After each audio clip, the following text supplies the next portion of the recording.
और दोस्तों, एक बार फिर स्वागत है आपके अपने चैनल ज्ञान गुरुजी में। और हमेशा की तरह मैं आप लोगों के सामने फिर हाजिर हूँ बहुत ही अद्भुत, चमत्कारी और जो आपकी सोचने की शक्ति है उसको झकझोर कर रख देने वाली चमत्कारिक पुस्तक सफलता के साधन की अगली पेशकश में।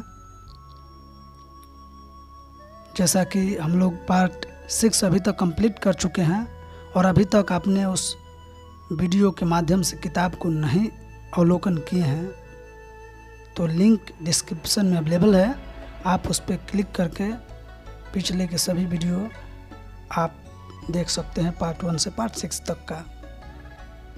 और ये नंबर पार्ट 7 होने वाला है, तो हम लोग इसको ध्यान से देखेंगे और इसको समझेंगे और अवलोकन करेंगे। उससे पहले मेरी आपसे यही भावपूर्ण रिक्वेस्ट है कि अभी तक आपने इस चैनल को सब्सक्राइब नहीं किए हैं।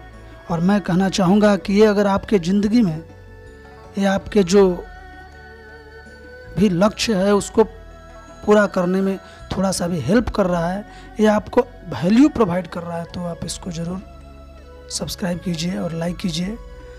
और मेरे सपोर्ट करने के लिए इसको शेयर भी कर सकते हैं, जिससे मेरा जो मोटिवेशन है वो ऐसा तो ऑलरेडी हाई रहता है, लेकिन अगर आप लोग का सपोर्ट मिलेगा तो और पीक पे रहेगा। तो आप लोगों का ज़्यादा कीमती समय न लेते हुए मैं शुरू करता हूँ। तो हम लोग पैराग्राफ पे देख रहे थे कि आप जिम्मेदारी स्वीकार करते समय दुखी या परेशान नहीं रह सकते। जिम्मेदारी स्वीकार करने पर नकारात्मक भावनाएं तटस्थ हो जाती हैं और अप्रसन्नता की ओर आने वाली प्रवृत्तियों में शॉर्ट सर्किट हो जाता है। जब आप किसी स्थिति के लिए जिम्मेदारी स्वीकार कर लेते हैं तो आप उसके बारे में क्रोधित या परेशान नहीं रह सकते। जिम्मेदारी स्वीकार करने से आपका मन शांत हो जाता है और आपका तर्क स्पष्ट हो जाता है। इससे आपकी भावनाएं शांत हो जाती है और आप ज़्यादा सकारात्मक, सृजनात्मक तरीके से सोचने में सक्षम बनते हैं। जिम्मेदारी स्वीकार करने पर आपको ज्ञान की झलक मिलती है और इसकी स्थिति को सुलझाने के लिए आपको क्या करना चाहिए उसके लिए स्पष्ट नजरिया। यहाँ एक अभ्यास दिया जा रहा है। अपने जीवन की वर्तमान सबसे बड़ी समस्या या चिंता को लें और इसके संदर्भ में कहें, मैं जिम्मेदार हूँ। फिर स्थिति का अवलोकन करके पता लगाएं कि आपने इसे लाने में किस प्रकार मदद की थी। भले ही आप काफ़ी हद तक निर्दोष हों, लेकिन फिर भी जिम्मेदारी स्वीकार करने के तरीकों की तलाश करें। यह अभ्यास किसी दूसरे के साथ जोर से बोलकर करें। आपको जैसा महसूस होगा और जितनी तेजी से महसूस होगा, आप चकित रह जाएंगे। यहाँ एक और अभ्यास है। सबसे आम कामकाजी, पारिवारिक और आर्थिक समस्याओं व मुश्किलों पर नज़र डालें। जीवन में लोगों के पास होती है, इनमें से प्रत्येक पर जिम्मेदारी स्वीकार करने का यह आसान इलाज आजमाएं और देखें कि क्या होता है। लोगों को, दूसरे लोगों, अपने करीबी निजी संबंधों, अपने जीवन साथी, अपने बच्चों, अपने मित्रों, अपने सहकर्मियों और अपने अधिकारियों के साथ समस्याएं होती है। किसी ने एक बार कहा था कि जीवन की हमारी लगभग सारी समस्याएं थोक में आती है। वे दबे पांव आती है और फिर हावी हो जाती है। अपने जीवन में लोगों को देखें जिनकी वजह से आपको तनाव या चिंता होती है और खुद से पूछें, जिम्मेदारी कौन है? क्या वे आपके जीवन में आने के लिए जिम्मेदार है या फिर आप उन्हें अपने जीवन में लाने के लिए जिम्मेदार हैं? आकर्षण के नियम के अनुसार आप एक जीवित चुंबक हैं। आप हमेशा उन लोगों को अपने विचारों और भावनाओं के सामंजस्य में होते हैं। आपके जीवन में हर व्यक्ति इसलिए है क्योंकि आप जिस प्रकार के व्यक्ति हैं उसी से वे आपके प्रति आकर्षित हुए हैं। आप जो विचार रखते हैं और जिन भावनाओं को महसूस करते हैं उनकी वजह से ही आपने उन्हें अपनी ओर आकर्षित किया है। यदि आप अपने जीवन में मौजूद लोगों के साथ खुश नहीं हैं तो आप ही जिम्मेदार हैं। यह आप ही हैं जो उन्हें आकर्षित कर रहे हैं और आप ही हैं जो उन्हें अपने जीवन में लाए हैं। सामंजस्य का नियम कहता है कि बाहर आपके साथ जो भी चीज़ हो रही है वह आपके अंदर होने वाली किसी चीज़ के कारण हो रही है। इसलिए आपको सबसे पहले अपने अंदर झांक कर देखना चाहिए। ऐसा करने पर आप वे चीज़ देखने लगते हैं जो आप पहले नहीं देख पाए थे, क्योंकि तब आप दूसरों को दोष देने और बहाने बनाने में व्यस्त थे। तब आपको यह दिख जाता है कि आपके साथ जो चीज़ हो रही है उनके लिए आप काफ़ी हद तक जिम्मेदार हैं। यदि आप किसी बुरे संबंध में हैं तो आपको वहाँ कौन ले गया? चूँकि हम बंदूक की नोक पर किसी के साथ संबंध नहीं जोड़ते हैं, इसलिए यह काफ़ी हद तक आपकी स्वतंत्र इच्छा और स्वतंत्र चयन का मामला था। और जैसा है हेनरी फोर्ड द्वितीय ने कहा था, कभी शिकायत न करें, कभी स्पष्ट न करें। यदि आप स्थिति से खुश नहीं हैं तो उसके बारे में कुछ करें। अगर आप उसके बारे में कुछ नहीं करना चाहते हैं तो शिकायत नहीं करें। एक कारीगर की कहानी है जो दोपहर को लंच की छुट्टी में अपना लंच बॉक्स खोलता है और उसे अंदर केवल एक सैंडविच मिलता है। वह बहुत विचलित हो जाता है और अपने आसपास के हर व्यक्ति से जोर जोर से शिकायत करता है कि उसे सैंडविच कितनी नापसंद है। अगले दिन फिर यही होता है। एक बार फिर वह चिल्लाता है और शिकायत करता है कि वह लंच में सैंडविच से नफरत करता है। तीसरे दिन यही घटना एक बार फिर होती है। इस समय तक उसके साथी कर्मचारी उसके चिल्ला कर शिकायत करने से उकता जाते हैं। उनमें से एक झुककर उससे कहता है, अगर तुम्हें सैंडविच से इतनी ज़्यादा नफरत है तो फिर तुम पत्नी से लंच में कुछ और रखने को क्यों नहीं कहते हो? कारीगर उस व्यक्ति की ओर मुड़कर कहता है, ओह, मेरी शादी नहीं हुई है, मैं अपना लंच खुद बनाता हूँ। इसमें से हम में से कई उस कारीगर जैसा स्थिति में है। हम उन स्थितियों के बारे में लगातार शिकायत करते हैं जिन्हें हमने खुद ही बनाया है। क्या यह आपके बारे में सच है? ईमानदारी से अपने संबंधों की जांच करें। जरा सोचें कि अपने जीवन के किस हिस्से से अपने सैंडविच खुद बना रहे हैं।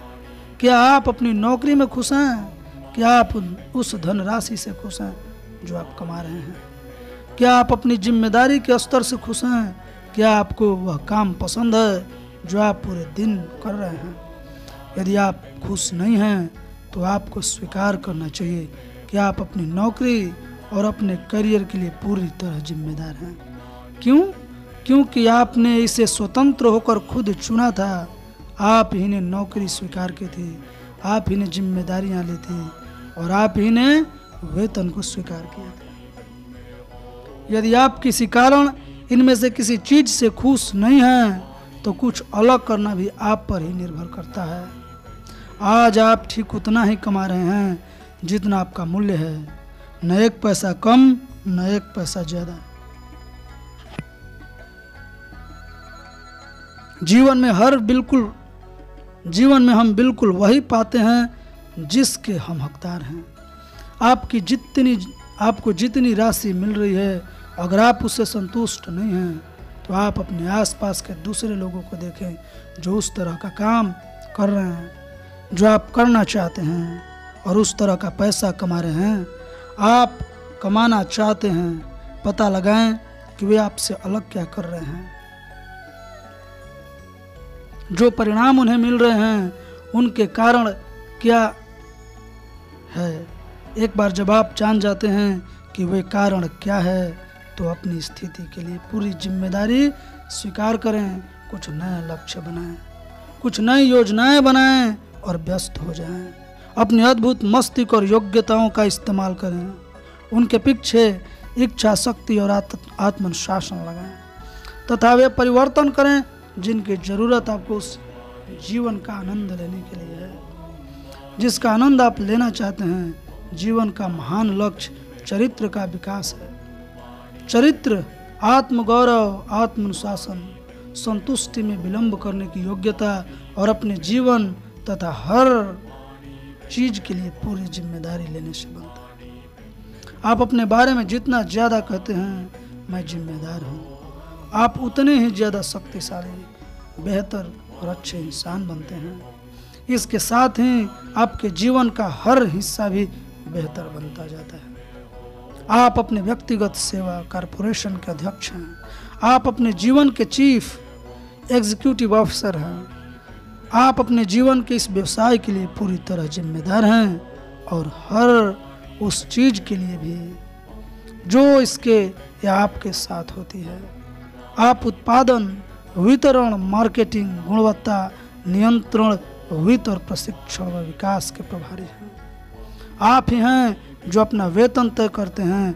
आप जो भी हैं या कभी होंगे, वह हर चीज आप पर पूरी तरह निर्भर करती है।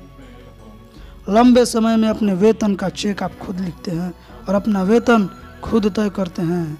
आप जो पैसे कमा रहे हैं, यदि आप उसे खुश नहीं हैं तो आप अपने सबसे नज़दीकी आईने के सामने जाकर अपने बॉस से सौदेबाजी कर सकते हैं। हम जहाँ भी हैं और जो भी हैं इसलिए हैं क्योंकि हमने वही और वही बनने का निर्णय लिया। यदि हम अपने जीवन के किसी हिस्से से खुश नहीं हैं तो यह हम पर है कि हम बेहतर स्थिति लाने के लिए आवश्यक परिवर्तन करें, चाहे वह जो भी हो। चूँकि आप अपने व्यक्तिगत सेवा कॉरपोरेशन के अध्यक्ष हैं, इसलिए आज के संसार में व्यवसाय को भी प्रभावित करती है। जब आपके पास अलग हटकर खड़े होने की अर्थव्यवस्था की आवश्यकता या परिवर्तन की दर को कोसने की विलासिता नहीं है, अब आप यह नहीं सोच सकते कि इससे कुछ लोग प्रभावित होंगे, लेकिन आप नहीं होंगे, आप अध्यक्ष हैं। आधुनिक व्यवसाय का हर नवाचार, हर खोज और पैराडाइम परिवर्तन आप पर भी उतना ही लागू होता है जितना कि अरबों डॉलर के किसी कॉरपोरेशन पर हर प्रबंधन और व्यावसायिक विचारक द्वारा बताई जा रही है। हर जानकारी किसी न किसी तरह आपसे संबंधित है। आगे आने वाले वर्षों में जो स्त्री पुरुष बचेंगे और फलेंगे फूलेंगे, वे लगातार ऐसे विचारों की तलाश कर रहे हैं जिनका इस्तेमाल करके वे हर दिन अपने काम में ज़्यादा तेज, ज़्यादा लचीले और ज़्यादा प्रभावी बन जाएं। ऊंची सफलता हासिल करने वाले सभी लोगों की तरह ही आपका लक्ष्य भी मार्केट लीडर बनना है। वास्तव में अगर आप अपने क्षेत्र में सर्वश्रेष्ठ बनते हैं और उसके प्रति समर्पित नहीं हैं तो आप अवचेतन रूप से औसत जीवन को स्वीकार कर रहे हैं। अगर आप बेहतर नहीं बन रहे हैं तो आप शायद बदतर बन रहे हैं। और अगर आप अपने क्षेत्र के शीर्ष 10% लोगों में से एक बनने के प्रति समर्पित नहीं हैं तो आप अंततः काफी नीचे पहुंच जाएंगे। पिछले कुछ वर्षों की एक बहुत महत्वपूर्ण खोज यह है कि केंद्रीय मूल्यों को परिभाषित करना सफल व्यक्तियों की और कॉरपोरेशन के लिए बेहद महत्वपूर्ण कदम है। जिन कंपनियों के मूल्य स्पष्ट और लिखित होते हैं और जिनके मिशन स्टेटमेंट इन्हीं मूल्यों के आधार पर बनते हैं, वे उन कंपनियों से लगातार ज़्यादा लाभकारी होती है जो ऐसा नहीं करती है। इसी तरह जिन व्यक्तियों के पास स्पष्ट केंद्रीय मूल और व्यक्तिगत मिशन स्टेटमेंट होते हैं, वे बाकी लोगों से कहीं ज़्यादा प्रभावी और सफल होते हैं। आप अपने जीवन की गुणवत्ता को बहुत बेहतर बना सकते हैं यदि आप पूरी तरह विचार करें कि आपके मूल्य क्या हैं या क्या होने चाहिए और फिर उन मूल्यों के आधार पर लगातार जीने के लिए खुद को समर्पित कर देते हैं, चाहे बाहरी परिस्थितियां कैसी भी हो। एक बार जब आप तय कर लेते हैं कि आपके व्यक्तिगत मूल्य क्या हैं तो आप अपने जीवन के उनके इर्द गिर्द व्यवस्थित करने की दिशा में काम करने लगते हैं। मूल्य आपको निर्णय लेने की बुनियाद प्रदान करते हैं। जब भी आपको विकल्पों के बीच चुनाव करना होता है तो आप इस आधार पर विकल्पों का मूल्यांकन कर सकते हैं कि आप सबसे ज़्यादा मूल्यवान किसे मानते हैं। आपके केंद्रीय मूल्य क्या हैं, आप किस में विश्वास करते हैं और आप किसके पक्ष में खड़े हैं, आप किसके पक्ष में खड़े नहीं होंगे। यहाँ आपके लिए एक अभ्यास है। कल्पना करें कि एक बाजार शोध कंपनी आपके समुदाय में आकर आप पर एक अध्ययन करने वाली है। शोधकर्ता आपके सभी परिचितों, आपके परिवार वालों, मित्रों, ग्राहकों, सहकर्मियों और अधिकारियों से पूछने वाले हैं कि आपके बारे में अपनी राय दें। फिर शोधकर्ता उनसे यह पूछने वाले हैं कि आप किस तरह के व्यक्ति हैं, यह पूछने वाले हैं कि आपके पास किस तरह के मूल्य हैं और व्यक्ति के रूप में आप किसके पक्ष में खड़े हुए हैं। आपके शब्दों और कार्यों के आधार पर वे आपके दर्शन और विश्वासों के बारे में पूछने वाले हैं। वे आपका पूरा जीवन चरित्र तैयार करने वाले हैं जिसे वे राष्ट्रीय टेलीविजन पर प्रसारित करने वाले हैं। वे काल्पनिक दृश्य में इन प्रश्नों पर विचार करें। आपके आसपास के लोग शोधकर्ताओं से क्या कहेंगे, वे आपका कैसा वर्णन करेंगे, आपके व्यक्तिगत बाजार में आपको किस तरह की गुणवत्ता मूल्यांकन मिलेगा। सबसे महत्वपूर्ण बात यह है कि आप क्या चाहते हैं, वे भविष्य में आपके बारे में किस तरह बात करें।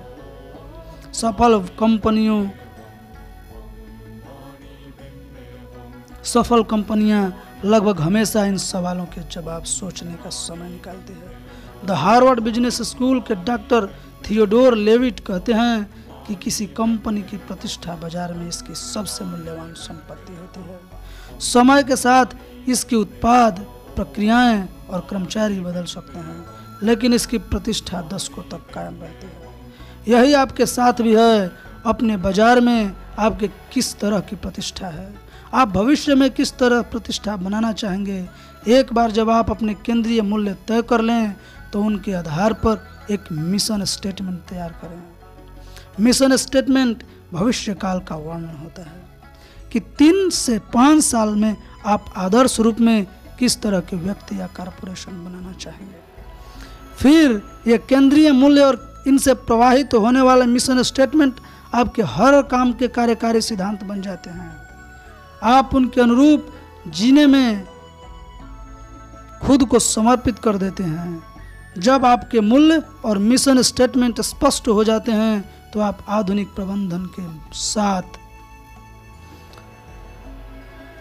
आर में संलग्न होकर मार्केट लीडर बनने की दिशा में आगे बढ़ते हैं। ये 7 आर हैं: reengineering, restructuring, reorganising, reinventing, reevaluating, rethinking और रीफोकसिंग। अपने व्यक्तिगत सेवा कॉरपोरेशन की री इंजीनियरिंग का मतलब यह है कि आप पीछे खड़े होकर अपने काम की पूरी प्रक्रिया देखते हैं। आप अपनी की हुई पहली चीज से लेकर उस अंतिम परिणाम तक गौर करते हैं जो आप अपने कंपनी या अपने ग्राहक के लिए हासिल करते हैं। आप इस प्रक्रिया का विश्लेषण करते हैं और कदम घटाकर गतिविधियों को इकट्ठा करके काम के हिस्सों की आउटसोर्सिंग करके प्रक्रिया को पूरी तरह बदल कर भी इसे सुचारू बनाने के उपायों की तलाश करते हैं ताकि आप कम समय और कम संसाधन में वैसे ही या बेहतर परिणाम पा सकें। री इंजीनियरिंग एक सतत प्रक्रिया है जिसमें आपको जिंदगी भर लगे रहना चाहिए। रीस्ट्रक्चरिंग में आप अपने उन विशिष्ट कामों को पहचानते हैं जो आपके ग्राहकों के लिए सबसे ज़्यादा मूल्यवान है। आप अपना ज़्यादा से ज़्यादा समय और योग्यता उन चंद चीज़ों पर केंद्रित करते हैं जो हर शामिल व्यक्ति के लिए सबसे ज़्यादा लाभकारी है। रीऑर्गेनाइजिंग में आप लोगों व संसाधनों को लगातार अदलते बदलते हैं ताकि आप ज़्यादा कार्य कुशलता से और ज़्यादा प्रभावी ढंग से काम कर सकें। आप अपने समय और धन के निवेश की तुलना में अपने परिणाम बढ़ाने के तरीकों की लगातार तलाश करते हैं। रीइन्वेंटिंग में आप अपने काम से पीछे हटकर खड़े हो जाते हैं और कल्पना करते हैं कि आप यह दोबारा शुरू कर रहे हैं। पल भर के लिए कल्पना करें कि आप सड़क या देश के पार जा रहे हैं और अपने करियर और व्यवसाय को दोबारा शुरू कर रहे हैं। आप क्या अलग करेंगे? 3 से 5 साल बाद अपने व्यवसाय को कहाँ देखना चाहते हैं? अपने मनचाहे भविष्य का निर्माण करने हेतु आपको अपने व्यवसाय की रीइन्वेंटिंग करने के लिए कौन से परिवर्तन करने होंगे। खुद को और अपने व्यवसाय को रिवैल्यूएट करना, पीछे हटकर बाजार के संदर्भ में अपनी ओर देखने की प्रक्रिया है। जब भी आप अपने लक्ष्य हासिल करने में तनाव, कुंठा या लगातार अवरोधों का अनुभव करें तो अपनी स्थिति के पुनराकलन करने के लिए समय लें और यह सुनिश्चित करें कि आप सही मार्ग पर चल रहे हैं। व्यवसाय का बुनियादी नियम यह है कि यदि आप कोई प्रतिस्पर्धी लाभ विकसित नहीं कर सकते तो प्रतिस्पर्धा नहीं कर सकते। हो सकता है कि आपकी समस्याएं इस वजह से उत्पन्न हो रही हो क्योंकि आप किसी अत्यंत महत्वपूर्ण क्षेत्र में खास अच्छे नहीं हैं। हो सकता है कि उस क्षेत्र में उत्कृष्ट बनने में आपकी कोई सच्ची इच्छा भी न हो, और कई बार इस तरह की स्थिति में सबसे अच्छी यह बात रहती है कि आप अपना प्रोडक्ट, अपनी सेवा, अपना बाजार और अपना वांछित प्रतिस्पर्धी लाभ बदल लें ताकि यह आपकी योग्यताओं, गुणों व इच्छाओं के ज़्यादा सामंजस्य में आ जाए। रिथिंकिंग में आप नियमित रूप से इस बारे में सोचने का समय निकालते हैं कि आप कौन हैं और कहां जा रहे हैं। चूंकि आपके आसपास की हर चीज बहुत तेजी से बदल रही है, इसलिए आज आपके पास इतने सारे विकल्प मौजूद हैं जितने पहले कभी मौजूद नहीं थे। चूंकि यह बहुत संभव है कि कुछ वर्षों में आप कोई पूरी तरह अलग चीज करेंगे, इसलिए आप आज यह सोचना शुरू कर सकते हैं कि आप भविष्य में कहां रहना चाहते हैं। आप अपने पूरे करियर को दोबारा सोच सकते हैं और इसकी दोबारा योजना बना सकते हैं। यह करने में सबसे अच्छे तरीकों में से एक है यह पता लगाना कि किस काम में आपको सबसे ज्यादा आनंद आता है। इसके बाद आपको यह पता लगाना कि उस काम को ज्यादा करके आप कोई नौकरी कैसे पा सकते हैं या कैसे बना सकते हैं। अंतिम आर का मतलब है रीफोकसिंग। यह सचमुच भविष्य की कुंजी है। यह अपनी सारी ऊर्जा उन चंद कामों को करने पर एकाग्र मानसिकता से केंद्रित करने में आपकी योग्यता है जो आपके कामकाज और आपके व्यक्तिगत जीवन में फर्क डालता है। लोग आप अपनी संभावनाओं को पूरा नहीं कर पाते हैं। इसका बुनियादी कारण यह है कि वे उन कामों में बहुत ज़्यादा समय लगाते हैं जिनसे उनके जीवन में बहुत कम योगदान मिलता है। वे ऐसे काम करने में ज़्यादा से ज़्यादा समय लगा देते हैं जिनका कम से कम महत्व या मूल्य होता है। दूसरी ओर बेहद सफल लोग बहुत से काम हाथ में नहीं लेते। वे सिर्फ चंद काम करते हैं लेकिन उन्हें बेहद अच्छी तरह से करते हैं। यह जीवन के हर क्षेत्र में भारी सफलता और उपलब्धि का रहस्य है। 7 आर आपको मार्केट लीडर बनने और परिवर्तन की शक्तियों की बागडोर थामने में सक्षम बनाते हैं। इसका लाभ यह है कि उनकी सहायता से आप अपने वर्तमान और भविष्य पर दोबारा नियंत्रण हासिल कर लेते हैं। नियंत्रण के एहसास के साथ ही व्यक्तिगत शक्ति और ज़्यादा आत्मविश्वास की भावना आती है। जब आपका जीवन और आपका भविष्य परिवर्तन के अनिश्चित थपेड़ों के बजाय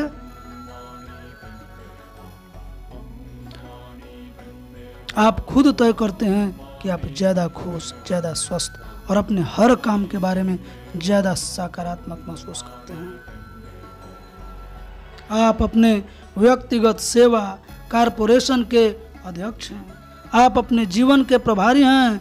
आप जिम्मेदार हैं। जब आप अपने आसपास के प्रगतिशील संसार में खुद को एक सक्रिय प्रतिभागी के रूप में देखना शुरू करते हैं तो आप अपनी तकदीर की बागडोर अपने हाथों में थाम लेते हैं। आप अपने भविष्य और भविष्य के आर्किटेक्ट खुद बन जाते हैं और अपने जीवन की बुनियादी सृजनात्मक शक्ति भी बन जाते हैं। अध्याय 5 अपनी शक्तियों को सामने लाएं।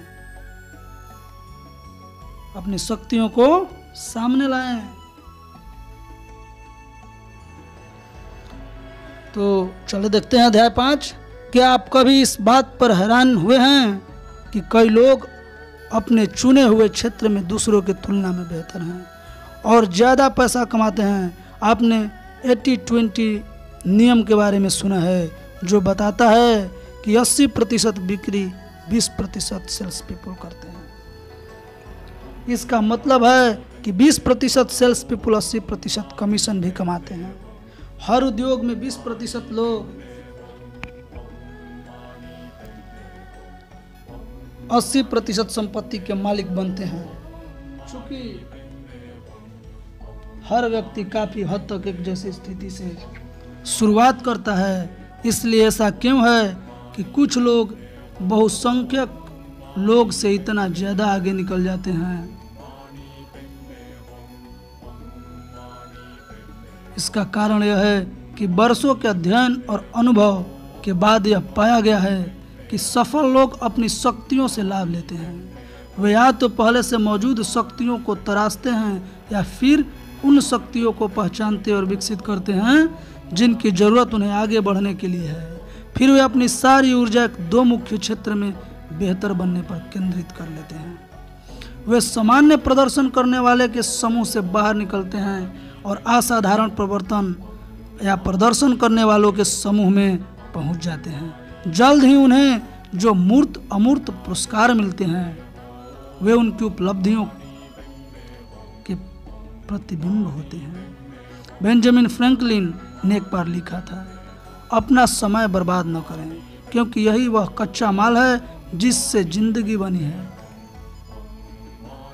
किसी भी चीज के बदले में आपको जो मूल्य मिलता है उसे इस बात से तय किया जा सकता है कि उसे हासिल करने में आपने अपना कितना समय या कितना जीवन खर्च किया है। जो लक्ष्य आपके लिए महत्वपूर्ण है उन्हें हासिल करने में आप अपना कितना इस्तेमाल करते हैं। इसकी मात्रा पर विचार करना एक अत्यंत महत्वपूर्ण घटक है जो आपको शुरू करने से पहले ही कर लेना चाहिए। अपनी अंदरूनी शक्तियों को खोजकर और उन्हें उत्कर्ष तक विकसित करके और उसका दोहन करके ही आप अपने हर काम में सर्वाधिक संतुष्टि व आनंद हासिल कर सकते हैं। सफलता वह काम करने से मिलती है जिसे करने के लिए आप आदर्श रूप से उपयुक्त हैं। सफलता उस काम को बहुत अच्छी तरह और ज़्यादा से ज़्यादा करने से मिलती है। यह स्वास्थ्य, खुशी, समृद्धि, पूर्ण आत्मसंतुष्टि की कुंजी भी है। श्रेष्ठ स्त्री पुरुषों का एक गुण यह है कि वे बेहद आत्मनिर्भर होते हैं। वे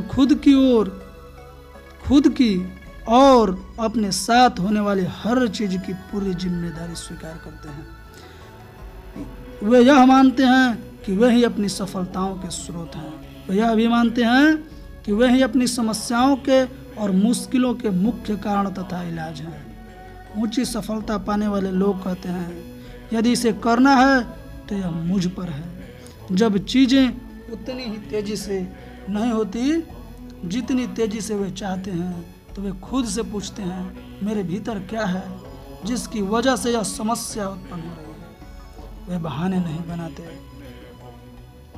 या दूसरे लोगों को दोष नहीं देते हैं। इसके बजाय वे बाधाओं से उबरने और प्रगति करने के तरीकों की तलाश करते रहते हैं।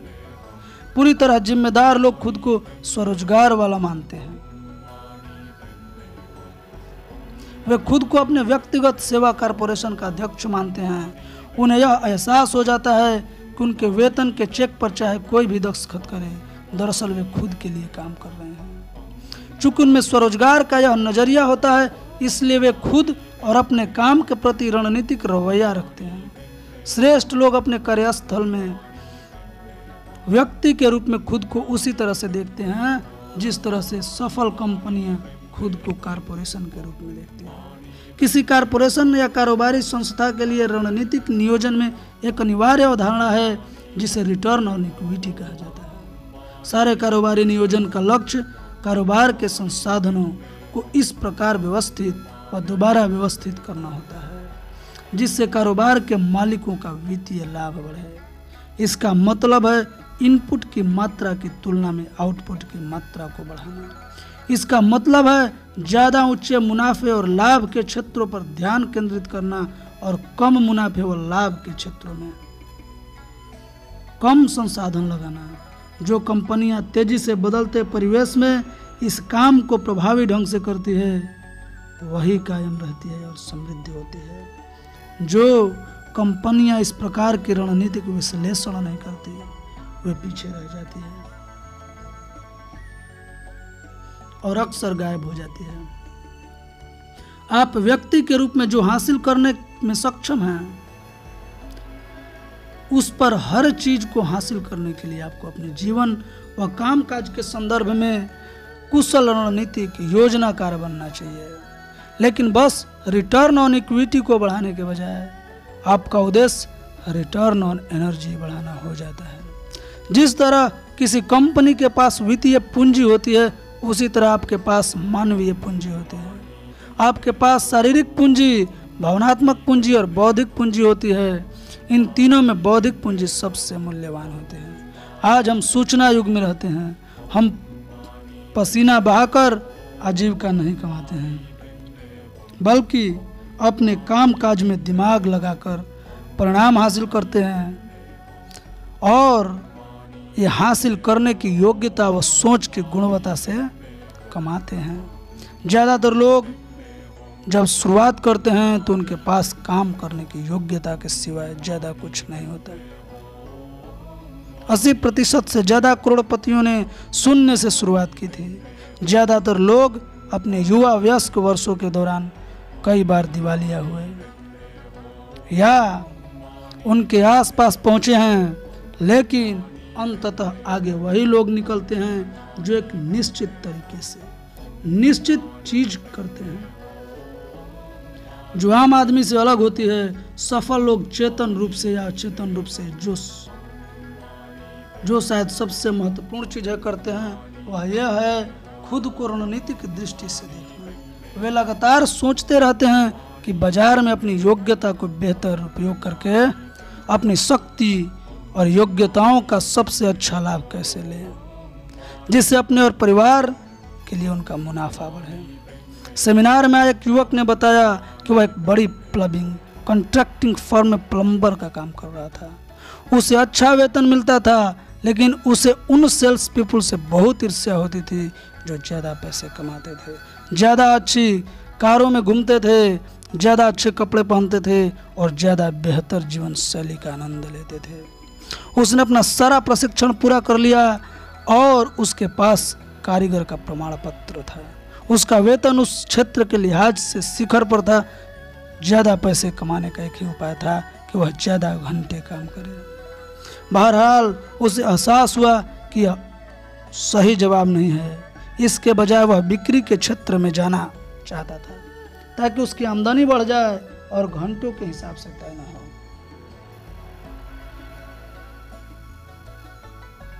उसे सलाह दी गई कि अगर वह बिक्री के क्षेत्र में जाना चाहता है तो उसे यह सीखना होगा कि बेचा कैसे जाता है। फिर उसे हर संभव कोशिश करनी होगी कि उसका प्रबंधन उसे प्लम्बिंग सेवाएं बेचने की अवसर दे। उसका भविष्य उस पर निर्भर करता था, लेकिन पहले उसे यह सीखना था कि पेशेवर रूप से बेचने और नए और ज़्यादा ऊंचे भुगतान वाले काम को कैसे करना है। सिर्फ 1 साल बाद वह एक और सेमिनार में आया और उसने अपनी कहानी बताई। उसने लौटकर अपने बॉस को बताया था कि वह बिक्री के क्षेत्र में जाना चाहता है। उसके बॉस ने उसे हताश करते हुए कहा था कि प्लम्बरों में उस कठोर अंतर्व्यक्तित्व काम के लिए बहुत कम कौशल होता है जो एक जटिल सेवा को बेचने के लिए जरूरी होता है। इस पर उस प्लम्बर ने बॉस से पूछा कि उसे उनके सामने यह साबित करने के लिए क्या करना होगा कि वह अच्छी तरह बेच सकता है। लंबी कहानी को संक्षेप में बताते हुए उन्होंने उस प्लम्बर की यह सीखने में मदद की कि उनकी सेवाएं कैसे बेची जा सकती है।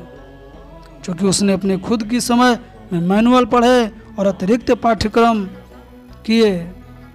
उसने पुस्तक खरीदी, ऑडियो प्रोग्राम सुने और अपनी कंपनी के सेल्स पीपल के साथ समय बिताने लगा।